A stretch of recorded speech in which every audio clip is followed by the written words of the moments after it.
جب حضرت شعیب کی نصیحتوں کا ان پر اثر نہ ہوا تو پھر اللہ تعالیٰ نے انہیں بھی عذاب سے ہلاک کر دیا۔ آیت نمبر 94 میں فرمایا کہ جب ہمارا عذاب آیا تو ہم نے اپنی رحمت سے حضرت شعیب اور ان پر ایمان لانے والوں کو بچا لیا، اور ظالموں کو ایک زبردست چنگاڑ نے پکڑ لیا تو صبح وہ اپنے گھروں میں اوندے منہ پڑے تھے، گویا وہ کبھی وہاں آباد تھے ہی نہیں۔ آیت نمبر 96 میں حضرت موسیٰ علیہ السلام کو عطا کیے جانے والے 9 معجزات کا ذکر ہے۔ پھر فرعون اور اس کے پیروکاروں کے باطل روش کے باعث ان کی ہلاکت کا بھی ذکر فرمایا، اور دنیا اور آخرت میں انہیں ملعون یعنی لعنتی قرار دیا۔ جن بستیوں کو اللہ تعالیٰ نے ہلاک کیا ان میں سے بعض کے آثار موجود ہیں اور بعض کے آثار تک معدوم ہو چکے۔ ان میں سے ہر بستی والے اپنے ظلم کے باعث ہی ہلاک ہوئے۔ اللہ تعالیٰ کسی پر ظلم نہیں فرماتا، لوگ خود اپنی جانوں پر ظلم کرتے ہیں۔ جو شخص عذاب آخرت سے ڈرتا ہے اس کے لیے اس میں نشانیاں موجود ہیں۔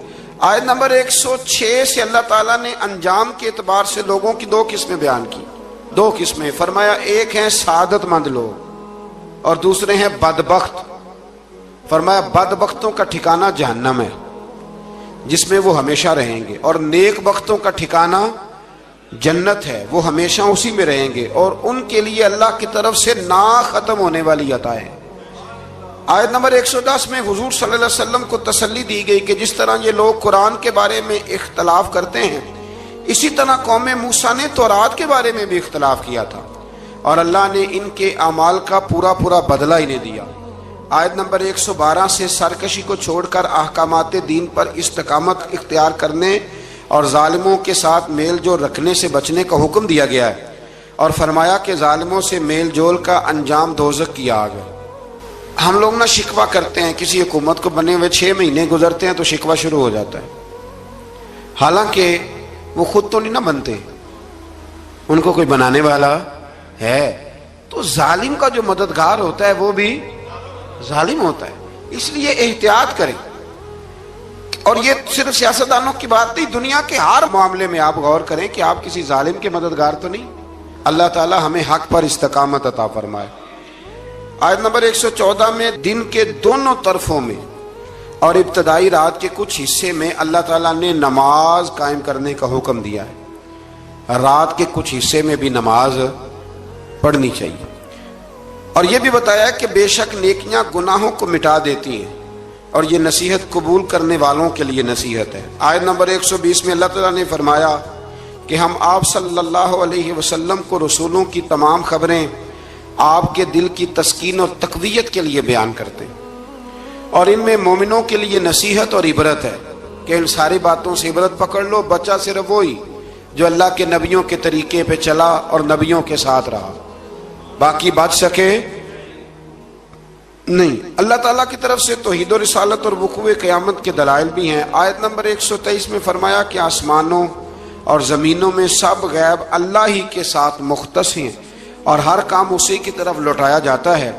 آپ اسی کی عبادت کیجئے، اسی پر توکل کیجئے، اور آپ کا رب لوگوں کے اعمال سے غافل نہیں ہے۔ اسی بارے میں نا آگے سورۃ یوسف شروع ہو رہی ہے، اس کو اللہ تعالیٰ نے کہا ہے کہ یہ بڑا پیارا قصہ ہے، احسن القصص کا، قصوں میں سونا قصہ۔ تو یہ کچھ 12ویں پارے میں اور کچھ 13ویں پارے میں ہے۔ میں نے یہ ارادہ کیا ہے کہ یہ ایک ہی دن پوری بیان کی جائے۔ ایک بزرگ کی بات لکھی جو تابعی ہیں، وہ فرماتے ہیں کہ ان بزرگوں کا طریقہ یہ تھا کہ وہ لوگوں سے چھپ کے نا پہاڑ کے پیچھے عبادت کرتے تھے، اور پوزیشن ان کی یہ تھی کہ کسی سے ملتے نہیں تھے، بالخصوص فجر کی نماز سے لے کر عصر کی نماز تک بکریاں رکھی ہوئی تھیں، ان کو چراتے رہتے تھے فرات کے کنارے اور نفل پڑھتے رہتے تھے۔ اس وقت کو ملنے بھی نہیں آتا تھا۔ ایک شخص بڑی دور سے ان کی شہرت سن کے آیا، میں نے تو ملنا ہے۔ لوگوں نے کہا وہ اس وقت نہیں ملتے، ناراض ہوتے ہیں۔ اس نے کہا اللہ کا بندہ ہے نا، ناراض ہو بھی جائے گا تو لمبا ناراض رہے گا نہیں، اللہ والے جلدی راضی ہو جاتے ہیں۔ پہنچ گئے، اب وہ بابا جی نماز پڑھ رہے تھے تو کہتے میں نے عجیب منظر دیکھا کہ بابا جی فرات کے کنارے نماز پڑھ رہے ہیں اور ایک بھیڑیا ان کی بکریوں کی حفاظت کر رہا ہے۔ کہتے میں حیران رہ گیا کہ بھیڑیا تو بکریاں کھایا کرتا ہے اور یہاں چرا رہا ہے۔ کہتے میں جب گیا تو بابا جی نوافل میں مشغول تھے، مجھے دیکھ کے کہنے لگے اس وقت کیوں آئے؟ میں نے کہا حضور اگر آ ہی گیا ہوں تو پھر مہربانی کرے قبول فرما لیں۔ میں بیٹھ گیا تو میں نے کہا حضور یہ بھیڑیا بکریاں چرا رہا ہے، بھیڑیا اور بکریے کی صلح کب سے ہو گئی؟ تو فرماتے ہیں لمبی تقریر نہیں، ہلکا سا جملہ، فرمانے لگے جب سے بکریوں کے مالک نے رب سے صلح کر لی ہے نا، تب سے بھیڑیوں نے بھی بکریوں سے صلح کر لی ہے۔ بکریوں کے مالک نے رب سے صلح کر لی، گناہ چھوڑ دیے، اس کی فرما برداری میں آ گئے، اب پھر اسے بکریاں چلانے کی ضرورت نہیں رہی، بکریاں نہ اب بھیڑیا چراتا ہے۔ کہتے ہیں میرے اوپر کپ کپی طاری ہو گئی بزرگوں کی بات سن کے، اور مجھے پیاس لگی اور خواہش آئی کہ پتہ نہیں اب بابا جی کچھ کھلائیں پلائیں گے بھی کہ نہیں، بابا جی کچھ کھلائیں گے بھی کہ نہیں۔ کہتے میرے دل میں خیال تھا تو بزرگوں نے نا ایک لکڑی کا پیالہ، ان کے پاس وہ غار میں بیٹھے تھے تو ایک چھوٹا سا پتھر تھا، اس کی ڈھلان بنی ہوئی، بابا جی نے اس کے نیچے لکڑی کا پیالہ رکھا، وہ رکھا ہی تھا تو وہ دودھ سے بھر گیا۔ کہتے انہوں نے مجھے دیا تو ٹھنڈا اور میٹھا دودھ، میری طبیعت خوش ہو گئی۔ بابا جی نے دوبارہ وہی پیالہ اسی جگہ رکھا تو شہد سے بھر گیا۔ 1000 سال پہلے داتا صاحب لکھ رہے ہیں، کہتے مجھے دیا، میں نے فوراً کہا، میں نے کہا حضور یہ دودھ تو گائیں بھینس دیتی ہے، پہاڑوں سے تو نہیں نکلا کرتا، اور شہد تو شہد کی مکھیاں دیتی ہیں، پتھروں سے تو نہیں نکلتا، یہ آپ کہاں سے نکال رہے ہیں؟ تو کہتے ہیں وہ قرآن مجید پڑھنے لگے۔ وَإِذِ اسْتَسْقَى مُوسَىٰ لِقَوْمِهِ، جب موسیٰ کی قوم نے ان سے پانی مانگا، فرمانے لگے موسیٰ کی نافرمان قوم پانی مانگے، حضرت موسیٰ پتھر پہ ڈنڈا مارے تو اللہ وہاں سے 12 چشمے جاری کر دے۔ جو رب حضرت موسیٰ کی نافرمان قوم کے لیے پتھر اور پہاڑوں سے چشمے نکال دیتا ہے نا، وہ محمد عربی کے غلاموں کے لیے پتھر اور پہاڑوں سے دودھ اور شہد بھی نکال دیا کرتا ہے۔ وہ بزرگ کہنے لگے بس بات یہ ہے کہ آج بھی ہو اگر ابراہیم کا ایمان پیدا تو آگ کر سکتی ہے انداز گلستاں پیدا۔ کہنے لگا حضور پھر میرے لیے بھی دعا کریں۔ آپ فرمانے لگے پھر دعا نہ کرا تو مدینے والے کی غلامی شروع کر، تو نبی کریم کی غلامی شروع کر، تو رسول پاک کی غلامی شروع کر۔ ایک بات علم، پھر فرمایا اللہ رسول سے محبت، پھر فرمایا حضور کی غلامی۔ اس سے سارے مکاشفات کھلیں گے، اس سے سارے مشاہدات کھلیں گے، اسی سے کرامتیں ملیں گی، اسی سے مقبولیت ہوگی، اسی سے اللہ نبی کی بارگاہ میں درجہ ملے گا۔ پھر داتا صاحب آگے بڑھتے اور داتا صاحب فرماتے ہیں صوفیاء کی ایک جماعت ہے جو کہتی ہے ہم نے تو کبھی اپنی زبان پر دکھ بیان ہی نہیں کیے، ہر شے اپنے رب رسول کے حوالے کر دی، ہر شے اللہ رسول کے۔ اور داتا صاحب کہتے ہیں کچھ ایسے بھی ہیں جو دعا بھی نہیں مانگتے، لوگوں کے لیے مانگتے ہیں، اپنے لیے نہیں مانگتے۔ آپ دعا کیوں نہیں مانگتے؟ تو کہتے ہیں اللہ کو تو پتہ ہی ہے ہمیں کیا چاہیے، اسے تو پتہ ہی ہے۔ ایک بزرگ کی بات لکھی ہے داتا صاحب نے، میری جماعت میں نا مزاج ہے کرامتوں کا، مجھے وہ ساری باتیں بھی آتی ہیں کہ ایک بندہ کراچی سے آیا، داتا صاحب حاضری دی تو اس کی لاٹری نکل آئی، یہ بھی مجھے آتی ہے، لکھی پڑھی ہے میں نے، کتابوں میں ہے یہ بھی۔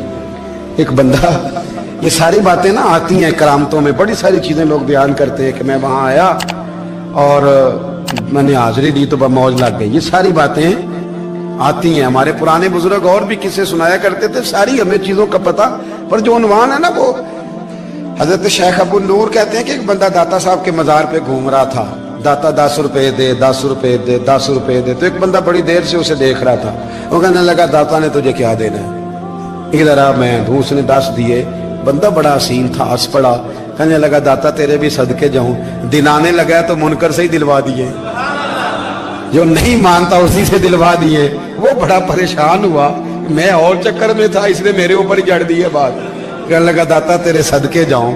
تو یہ ساری باتیں کتابوں میں موجود ہیں، لوگوں نے اپنے اپنے مشاہدات جو جس کے ساتھ پیش آیا اس نے بیان کیے ہیں، بہت ساری باتیں قابل بیان ہیں، پر جو عنوان ہے میں اس پہ رہنا چاہتا ہوں۔ داتا صاحب رحمت اللہ علیہ فرماتے ہیں ہماری تعلیمات ہیں کہ اپنے دکھ درد دنیا داروں سے بیان نہیں کرنے، سوال کا دروازہ لوگوں کے سامنے کھولنا، اللہ والوں سے کہیں گے کبھی کہنا ہوگا تو دنیا داروں سے کہنا۔ کہتے ہیں ایک شیخ احمد نام کے بزرگ تھے، ساری زندگی کسی کو کام نہیں بتایا، ساری زندگی بڑی مشکلات آئیں، پر کبھی اپنی ذات پر سوال کا دروازہ نہیں کھولا۔ ایک ایسی مشکل آئی کہ جو حل ہی نہیں ہوتی تھی، کسی نے ان پر کوئی الزام لگا دیا،